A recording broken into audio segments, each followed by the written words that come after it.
The signal from nowhere. The spaceship Star Hunter moved slowly through deep space. It was quiet inside, except for the soft hum of machines. Captain Raylan sat in the command chair, staring at the dark screen in front of him. Space was empty, as usual. Raylan was tired. He had been traveling for many months with his small crew, searching for lost signals, old wrecks, and anything unusual. Most of the time they found nothing, just silence and stars. But today, something strange happened. "Captain," said Lyra, the ship's communication officer, "we're picking up a signal." Raylan turned his head. "What kind of signal?" "I don't know," Lyra replied. "It's weak, old, maybe broken, but it's repeating." She played the signal. The crew listened. It was static at first. Then came a soft, broken sound. It was like someone crying or trying to speak underwater. "Help. Me. Please." The voice was barely there. Not human. Not machine. Something in between. Raylan stood up. "Where is it coming from?" Lyra tapped on her screen. "An ocean planet, about 2 hours from here. Do we have a name for it?" "No. It's not on the star maps." That made Raylan pause. "A planet not on the map? And a voice asking for help? Plot a course," he said. "Let's see who's calling." The crew looked uneasy. Dan, the engineer, spoke up. "Could be a trap. Pirates use fake signals all the time." Raylan nodded. "Maybe, but maybe someone's really in trouble." The Star Hunter turned toward the unknown planet. As they got closer, the view on the screen changed. A large blue planet appeared, covered almost completely in water. No cities, no signs of life, just endless waves. "Strange," Lyra whispered. "There's no land at all." "We're not alone," said Dan suddenly. "I'm picking up energy readings. Something's down there." The ship hovered above the planet's surface. Clouds covered the sky. The signal was stronger now. The voice came again, clearer this time. "Help. I'm here. I'm drowning." "Someone is alive down there," Raylan said. "How?" asked Lyra. "There's no land, no shipwreck, nothing." Raylan looked out the window. The waves were high and violent. But between them, for just a moment, he saw something. "There." He pointed. "Did you see that? Something moved in the water." The crew went silent. The thing in the water disappeared again. "Prepare the drop pod," Raylan ordered. "I'm going down." Dan shook his head. "Captain, that's crazy. You don't know what's down there. If someone's drowning, we can't wait." In minutes, Raylan was inside a small pod, dropping toward the surface of the alien ocean. The pod hit the water hard and bounced, then floated. "Captain, do you read me?" Lyra's voice came through the speaker. "Yes," Raylan said. "I'm out of the pod." He opened the hatch and looked around. Nothing but water and mist. Then he saw it again. A shape. Moving slowly in the waves. It looked like a person, but not quite. He jumped into the water, swimming fast. The water felt strange. Thick, like gel. It pulled at him, slowed him down. He reached the shape. It was a woman. Her skin was pale blue. Her hair floated around her like silver threads. Her eyes were closed. She wasn't breathing. Raylan grabbed her and pulled her back to the pod. Inside, he started first aid. Pressed on her chest. Breathed into her lungs. "Come on," he said.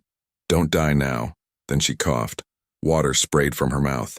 She gasped for air. Raylan stared at her. She opened her eyes slowly. They glowed with a soft light. For a moment, neither of them spoke. She looked confused. Afraid. "You're safe," Raylan said gently. "You're okay."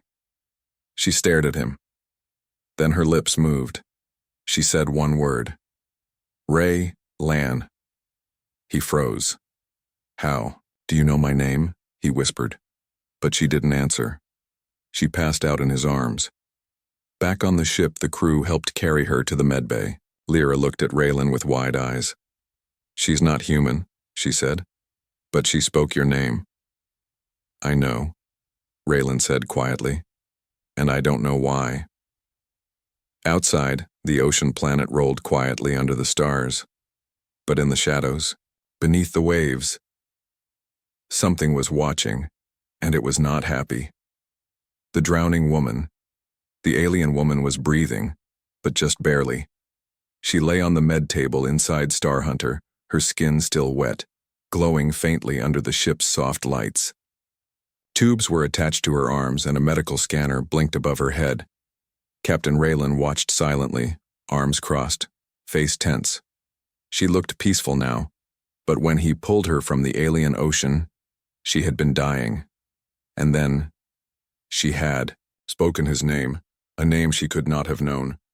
Raylan didn't sleep that night. He sat in the control room watching the planet spin slowly outside the window, a world of endless water. No land, no cities, no ships, no sign of life, except her. And still, the distress signal hadn't stopped. It was playing again now in the background, the same broken voice repeating one word. Help, help, help. But the woman was already on their ship. So who was sending it now? Hours passed. Raylan dozed off in his chair.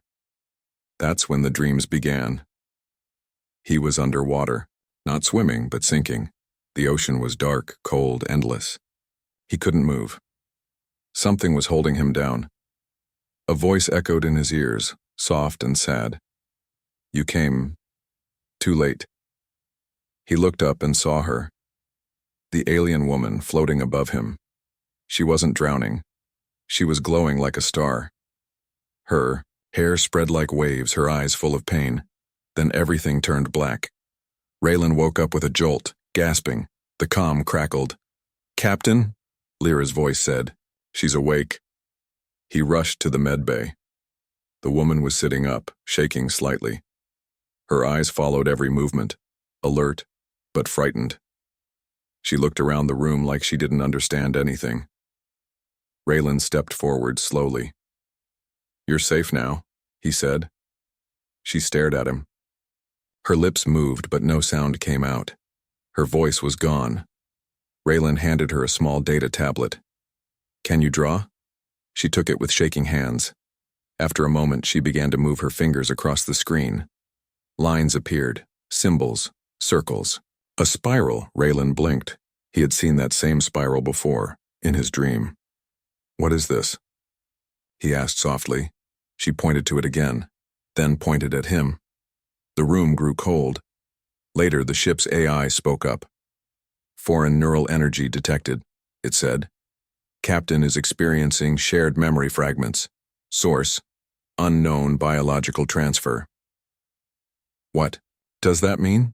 Lyra asked. The AI replied. Alien subject may have created a partial mental link with the captain. Dan scoffed. You're telling me she's inside his head now? In a limited way, the AI said. Data suggests it was unintentional.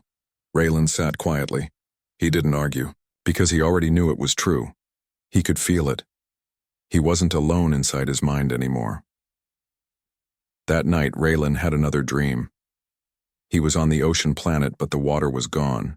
He saw a city, floating towers made of glass and light, drifting above the sea. Alien people walked through the air like it was solid, and then came fire. The sky cracked open. Warships fell like hammers. The towers burned. The sea boiled. He turned and saw the woman again. Only this time she was wearing armor. She was a warrior, a protector, and she was running from something. A shadow. Dark. Endless. Hungry. Then everything faded again. Raylan woke up sweating. His hands were shaking. He went to her room.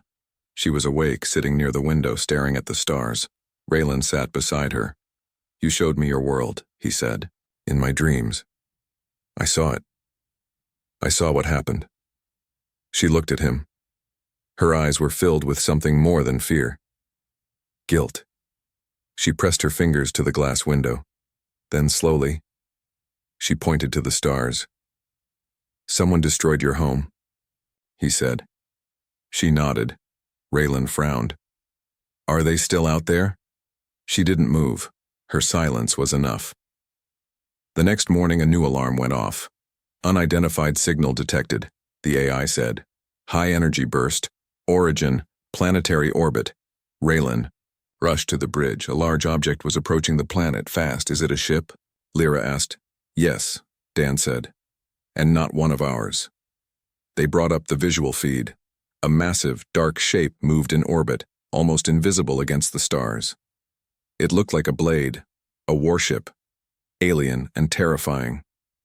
It sent one message, repeated 3 times: "Return the fugitive, or be destroyed." Everyone turned to look at the woman. She was standing in the doorway watching the screen. Her face was calm, but her eyes were full of pain. Raylan stood. "They're hunting her," he said. Dan looked nervous. "What do we do?" Raylan's voice was steady. "We protect her." But deep in the ship, the distress signal changed. It was no longer a cry for help. Now, it was a warning. "They are coming." Memories that aren't yours. Silence filled the Star Hunter, but not the kind that feels safe. It was the kind of silence before a storm. Captain Raylan stood in the ship's observatory, looking out at the alien warship now hovering above the water planet. It hadn't attacked yet, but it hadn't left either, like a predator waiting for the right moment to strike. Inside the ship, the crew was tense. Sleep was rare. Conversations were short. No one trusted what would happen next, and Raylan, he wasn't just losing sleep, he was losing control of his own mind. The dreams were getting stronger. They no longer came at night. They came during the day now, while walking, while talking, while breathing, visions, memories. But they didn't belong to him. They belonged to her. It started with a flash. Raylan was in the engine room when it hit him.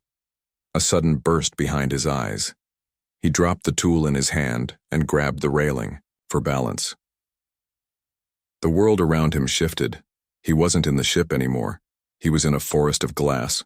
Tall, shimmering trees sparkled under a yellow sky. Wind passed through them like music.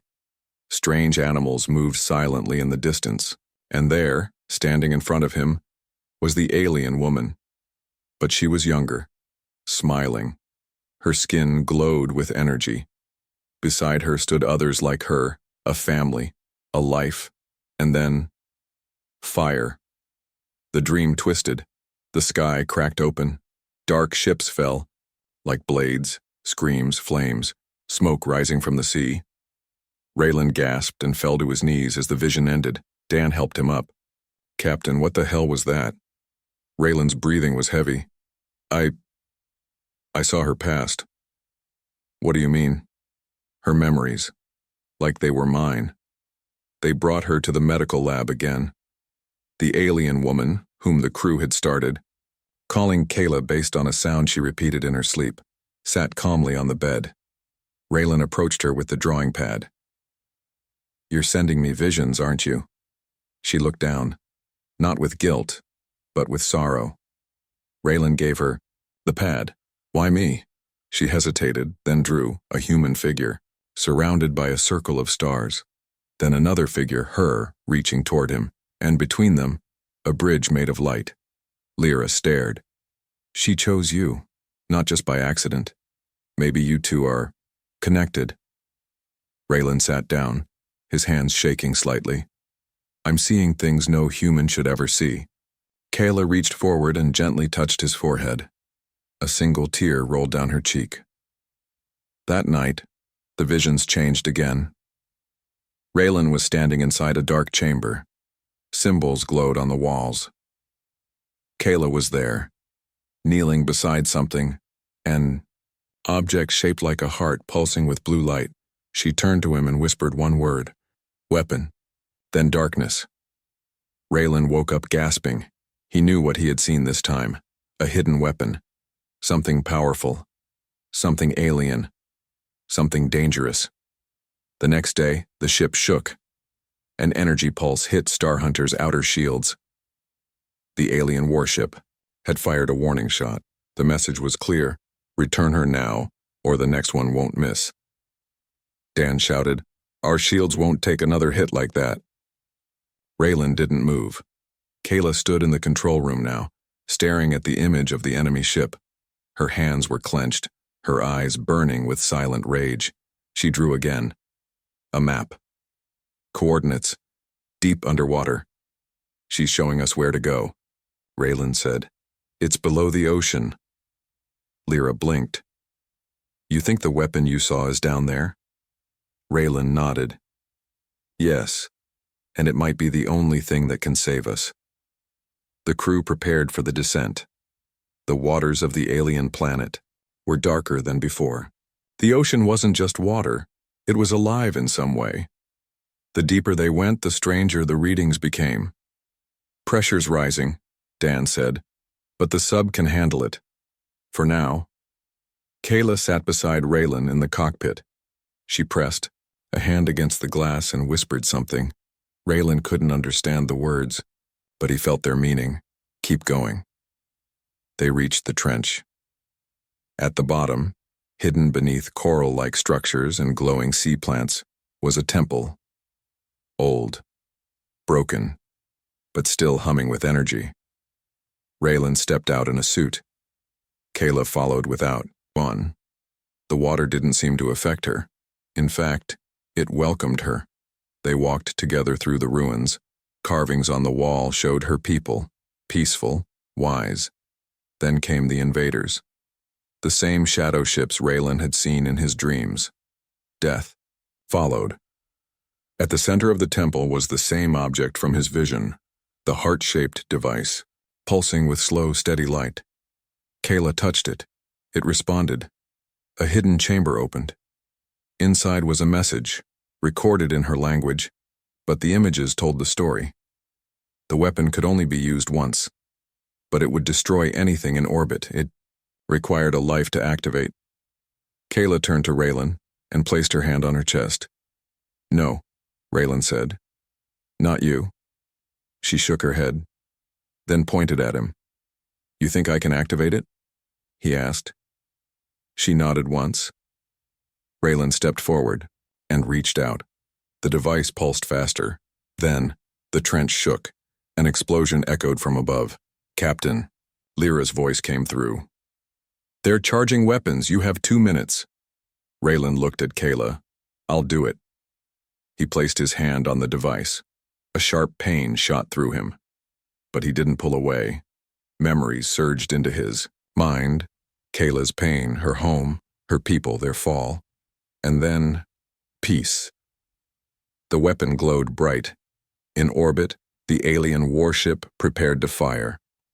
Just before its weapon activated, a beam of blue light shot from beneath the ocean. It hit the ship, with full force and in silence. It vanished. Back on Star Hunter, the crew stared in disbelief. "It's gone," Dan whispered. "Just gone." Raylan collapsed on the floor. Kayla caught him. His eyes were open, but he wasn't speaking. Lyra cried out, "Get him to the med bay." But Kayla just held him close, whispering something in her language. In the shadows of her voice, one thing was clear. He had given more than strength. He had given part of his soul. And now, something inside him had changed. The enemy in orbit, the sky above the ocean planet, was quiet, too quiet. The enemy ship was gone, erased by the energy beam from the hidden weapon. One moment, it had been charging its weapons. The next, it was nothing but particles drifting in the void. Captain Raylan lay unconscious in the medbay. Machines beeped softly around him. His skin was pale. His pulse was slow but steady. Kayla had not left his side.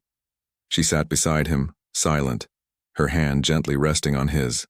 Her eyes were wide open, watching every breath, every small twitch of his fingers.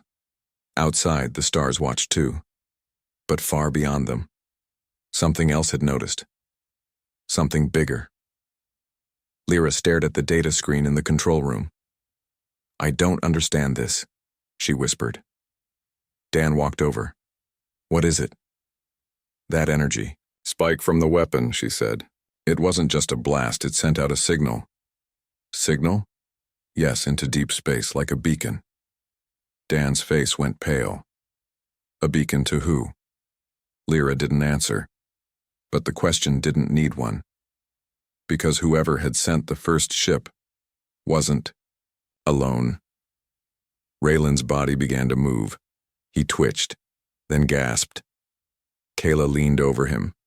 Her voice was soft, musical. He opened his eyes, and the world didn't look the same. He sat up slowly, blinking. What happened? He asked. Kayla didn't speak. She just looked at him closely. His eyes were glowing faintly. Mirror, he said. Kayla handed him a small panel. He looked at his reflection. His pupils were no longer round. They were shaped like stars. And for a moment, he saw something behind his own eyes. A flash, a city, a war, a scream. He dropped the mirror. What did the weapon do to me? Kayla hesitated, then drew something on a screen, a circle, half dark, half light. 2 dots inside, 1 human, 1 alien. You're both now, Lyra said, reading it over her shoulder. Raylan touched his temple. I feel it. Memories that aren't mine. Feelings I can't explain. Kyla pressed her fingers to her chest, then to his. We're linked, he said softly. She nodded once. Just then, the ship's AI spoke. Warning, unknown object detected in long-range scan. Multiple heat signatures. Lyra's hands flew over the console. They're coming. And not just 1 ship. 5. Maybe more, Dan cursed. They must have picked up the energy pulse from the weapon. Raylan stood, still a bit unsteady. Can we jump? No. Energy core's still charging, Lyra said. We need at least 30 more minutes. Then we need to hide, Raylan said, or fight. Kayla stepped forward. She tapped the map, pointing back to the ocean. You want to go back underwater? She nodded, then drew another image, a large structure. Deeper than the weapon chamber. Older. Buried. What is it? Raylan asked. She drew a symbol above it. A triangle with 3 eyes. Lyra translated slowly. It's a vault. A sanctuary. Raylan nodded. We go now. The Star Hunter dove back beneath the waves. This time they went even deeper, into the planet's crust. The pressure was crushing. The light faded. Strange creatures swam past the hull, blinking with colors no human had ever seen. At the bottom of a massive trench, hidden behind a curtain of heat and dust, they found it. A doorway, carved into the ocean floor, covered in alien script, pulsing faintly. Kayla placed her hand on the center. It opened. Inside was not water, but air. A massive chamber stretched out before them. A sanctuary built by her people long ago. Its walls glowed with living metal. Floating orbs followed them as they walked, lighting the path. Raylan stopped near a tall structure in the middle. It was a memory core. Kayla activated it. The air shimmered, and the room filled with light and sound. Holograms danced before them, images of her world, her people, and their fall. Raylan watched in silence as he saw Kayla as a child, laughing, playing, her parents teaching her ancient songs, her people soaring over oceans in living ships. Then the dark ships came, the same design as the one Raylan had destroyed, but larger, stronger. They didn't just conquer, they devoured. They were called the Valari, and they didn't want territory.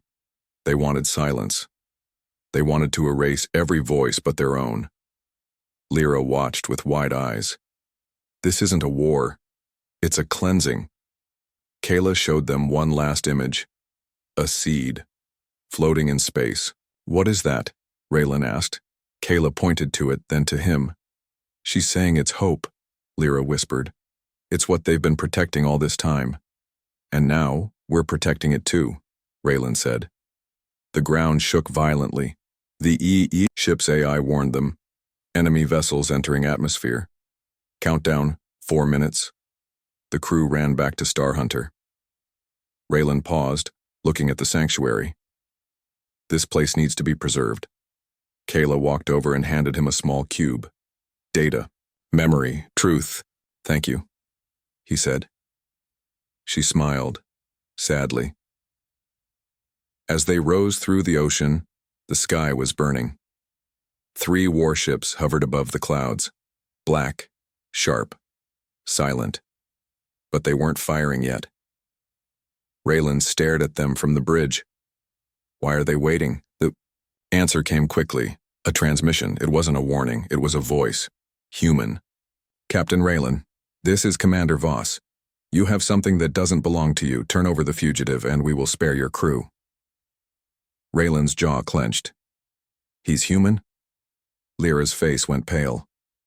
They've taken humans too. Kyla backed away from the screen, clearly disturbed. Raylan stepped forward. If you're human, why are you helping them? The voice laughed. Because they're winning. And you've just made yourself a problem. The screen went black. The countdown had begun. Escape beneath the sea. The message from Commander Voss ended in silence. Raylan stood still, staring at the blank screen. Outside, 3 enemy warships hovered like sharks above the clouds, waiting. Inside, Star Hunter, everything felt tight. Breath, thought, time. They're human, Dan said in disbelief. He's human. No, Raylan replied quietly. Not anymore. Kayla stood beside him. Her glowing eyes didn't blink. She knew what was coming. So did Raylan. The ship's AI broke the silence. Enemy vessel movement detected. Orbital. Weapons charging. Raylan's voice was calm but sharp. Engage emergency dive now. You want to go underwater again? Lyra asked. We barely made it out last time. This time we don't come back up, Raylan said. Not unless we find a way to survive. Star Hunter's engines roared as the ship flipped and dove back into the alien ocean.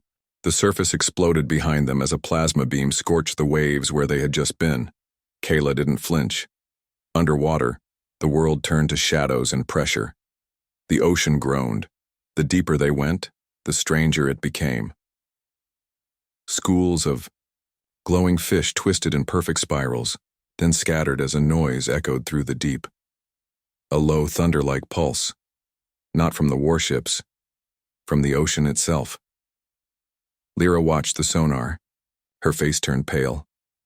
Captain, we've got movement below us. Raylan leaned in. Hostile? Very. Dan shook his head. I thought the Valari came from the sky. Why are there things down here? Kayla moved to the screen and pointed.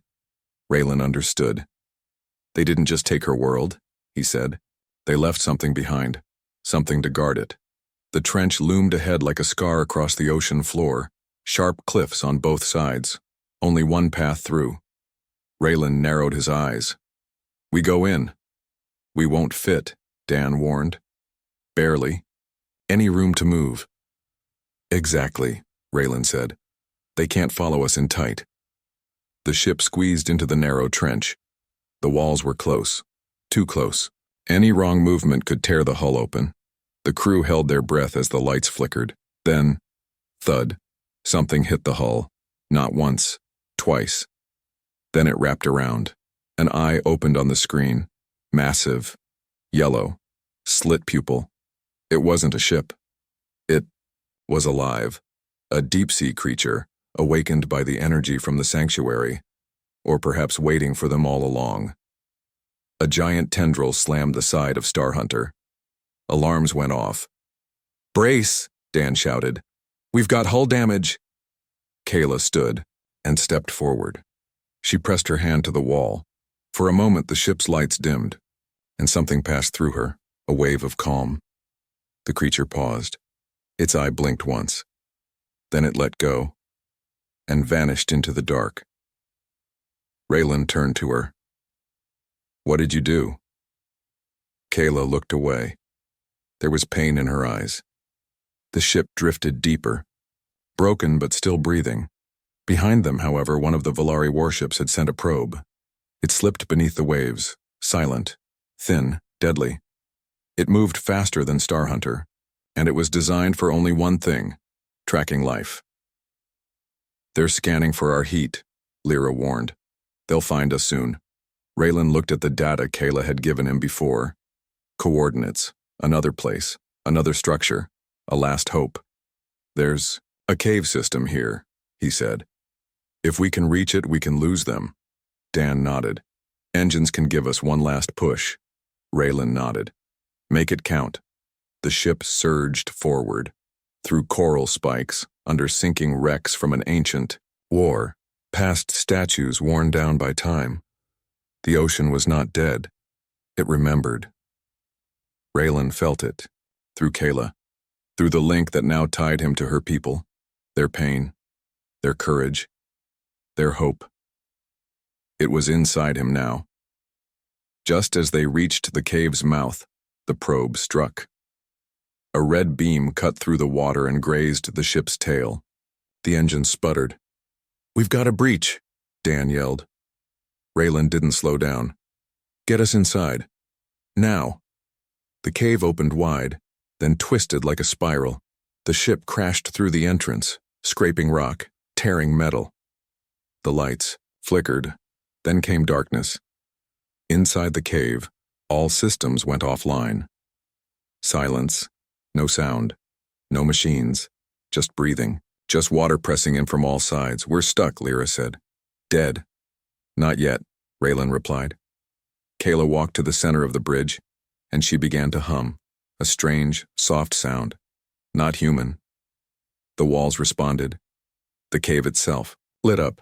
Symbols on the rock glowed. The ship systems blinked once, then again. Power came back. "This isn't just a cave," Raylan said. "It's another sanctuary." Kyla nodded. Outside, the probe hovered, but it couldn't find the ship, because inside this place, no signal could leave. Raylan stared at the ceiling. "It's like a bubble, a shield." Kyla handed him the cube again. Data flowed into the console, a map, a message, a countdown. The Volari weren't just sending scouts. They were calling their fleet, and Earth was next. Raylan turned to his crew. "We're not just hiding anymore." He looked at Kayla. "We're going to fight." The human weapon silence filled the hidden sanctuary beneath the sea. The Star Hunter floated quietly in the cave's center, shielded by alien technology, while glowing patterns pulsed across the walls like veins beneath skin. Raylan stood at the bridge, staring at a blinking signal on the console. Earth. The Volari were heading there, and he had less than 40 hours to stop them. Kayla stood behind him, silent as always. But Raylan could feel her emotions, like waves moving inside his mind. Ever since he touched the ancient weapon, something had changed. Not just his eyes or his dreams. His DNA was shifting. His thoughts weren't always his own anymore. Sometimes he remembered faces he'd never seen, places he'd never been, deaths he never lived through. And every day the human part of him was fading, just a little more. The ship's AI spoke, "Captain. Energy readings within your body now match 52% alien genetic code. Neural pathways continue to adapt." Dan stepped back. "He's turning into one of them." Kayla looked at Raylan, but not with fear, with guilt. She placed her hand on her chest, then on his. Raylan nodded. "It was never about saving me. The weapon chose me because I wasn't just human anymore," Lyra whispered. "Are you still—" "You?" Raylan didn't answer. Later, alone in the quiet of the sanctuary, Kayla showed him something, a sealed chamber behind the glowing walls. Inside, a throne-like chair surrounded by lights and symbols. "A control node," Raylan guessed.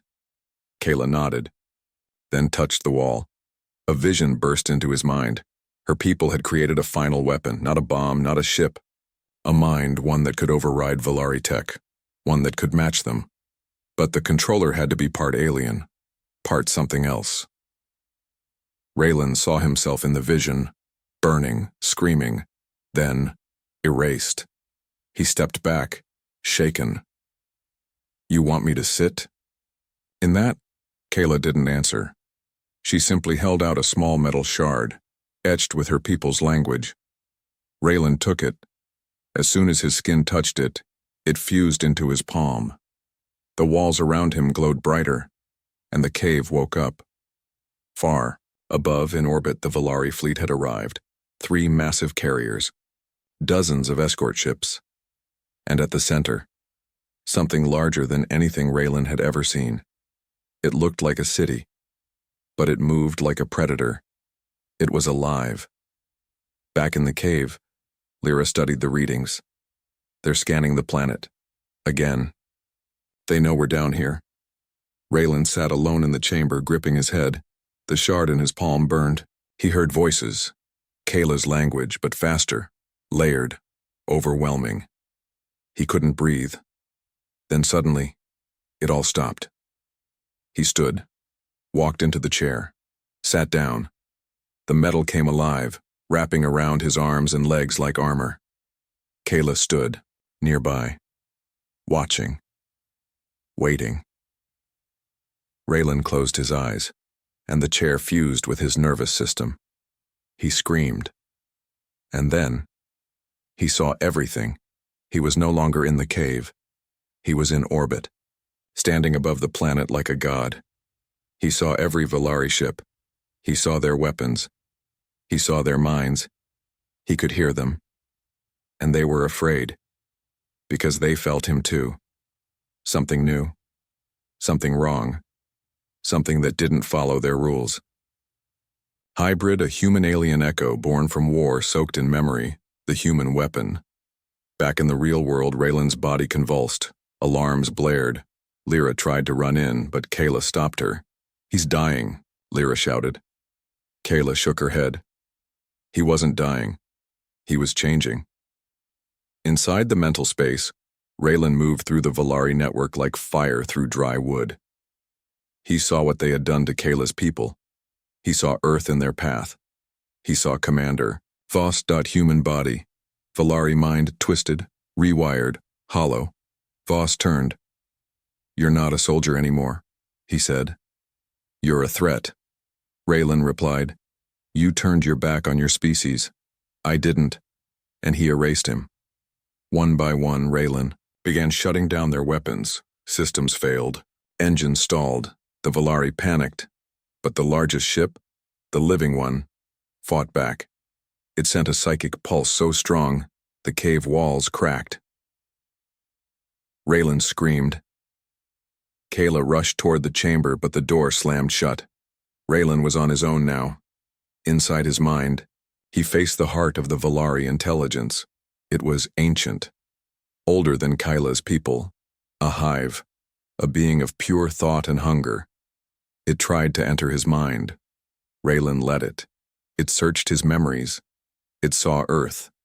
It saw love, pain, laughter, and it didn't understand. "What is this chaos?" it demanded. Raylan answered, "It's what makes us, not you."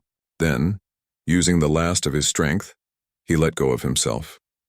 He triggered the full power of the Sanctuary's mind weapon. In orbit, the Volari fleet turned to glass. No explosions. Just silence. Then, gone. In the cave, the lights dimmed. The chair released Raylan's body. He fell forward. Kayla caught him. His skin no longer glowed. His pulse was fading. Lyra ran in, eyes wide. "He's not breathing." Kayla looked down. Tears slid from her eyes. She placed her hands on his chest and closed her own eyes. A soft light moved from her body into his. A gift. A final one. Raylan gasped.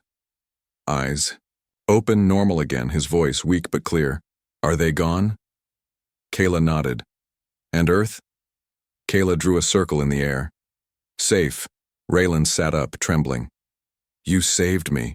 She touched his hand. "No," her eyes said. "You saved us both." The cost of saving one life, the battle was over. The Volari fleet had been destroyed, not with fire, but with memory. Not with weapons, but with human will and alien grief woven together in one mind. And yet, Silence was not peace. It was only the beginning of the end. Captain Raylan sat alone in the observation deck of Star Hunter, looking out at the vast ocean that had almost taken everything. Kayla was gone. Not dead, but gone. After she had saved him, again, by giving a piece of herself to bring him back, something had changed. Her body had weakened, her glow dimmed. She no longer needed to speak. Everything she wanted him to understand was already inside him. The last thing she did was hand him a star-shaped crystal, small and warm. Inside it was her voice, recorded in her language, translated by the ship's AI. Your people live because you refused to give up. Not on me. Not on yourself. Not even when you were afraid. This is what my kind never understood. This is why you must lead now. Then she walked into the sanctuary's core. The doors closed behind her and she never came back out. Raylan never told the others what she became. He didn't need to, because the ocean had changed. No longer dark, no longer angry. Now, it sang. Lyra stood beside him watching the stars. We should go back to Earth, she said softly. Raylan didn't answer, because for the first time, he wasn't sure if Earth was still home. He had seen too much, felt too much. He was human, but also something else. And Kayla's memories still lived inside him, whispering softly through dreams and echoes. Dan entered the deck. Repairs complete. Engine stable. AI says we can make the jump whenever you're ready. Raylan nodded. Good. But he still didn't move. Lyra placed a hand on his shoulder. What you did up there, what she did, none of us can ever forget it. Raylan looked at her, voice quiet. We're alive because she trusted me, and I'm alive because I trusted her. The ship rose through the atmosphere one last time. As the clouds parted, Raylan turned back to look at the planet below. The water shimmered like starlight, and from its surface, a pulse of soft energy blinked once, a goodbye, or maybe a promise. Weeks later, Earth orbit Star Hunter returned to Earth quietly. No fanfare, no welcome, no war parade, because no one knew what had really happened. Just a signal, a warning. And then, silence from the Volari fleet. Raylan filed his report with the United Space Alliance. They read it, paused, and then sealed it under level. 9 clearance. Too dangerous, too strange, too much truth. But Raylan didn't care, because some stories weren't meant for governments, they were meant for people. And he had one story left to tell. 2 days later, in a small hall on Earth, Raylan stood before a crowd of young cadets, new explorers, scientists, dreamers. He didn't wear his uniform, just a simple black jacket, and around his neck, the star crystal Kayla gave him. I want to tell you a story, he said. Not about war, not about weapons, not even about aliens. This is about what happens when you save one life. Just one. A life the galaxy thought didn't matter anymore. But it did. And saving her didn't just stop a war. It changed me. It changed everything. The room was silent. No one blinked. Her name, Raylan said, was Kayla. She wasn't human, but she was more human than most people I've ever met. She had every reason to give up, but she didn't. And when I saved her, she saved me, right back. Not just my life. She gave me her trust, her pain, her hope. And through that, I saw what the Volari fear most, connection. He paused, swallowed. They erase life because they're afraid of it. They erase memory because they fear truth. They erase voices because they fear love. But you are the voice they couldn't erase. You are the memory that fought back. And if one of you, just one, chooses to save someone the world gave up on, you might just save everything. After the talk, a young girl came up to him. She was about 12. She pointed at the star crystal. Is she in there? Raylan smiled. Not in the crystal. Not really. The girl tilted her head. Then where? Raylan looked up at the sky. Everywhere that water touches. Everywhere a voice refuses to go silent. Everywhere someone decides to save another, when it would be easier to walk away. He knelt beside her and said quietly, "You don't need a weapon to be powerful. You just need to care enough to not run." 1 month later, unknown location far beyond Earth, in a dark corner of the galaxy, something stirred. Not Valari, but something older. It had heard the memory pulse that destroyed the fleet. It had seen the light ripple across the stars, and it whispered in a voice colder than death. A human touched the flame. Then the flame must be tested, but that is another story. For now, this one ends where it began, with a drowning world, a dying voice, and a human who didn't run.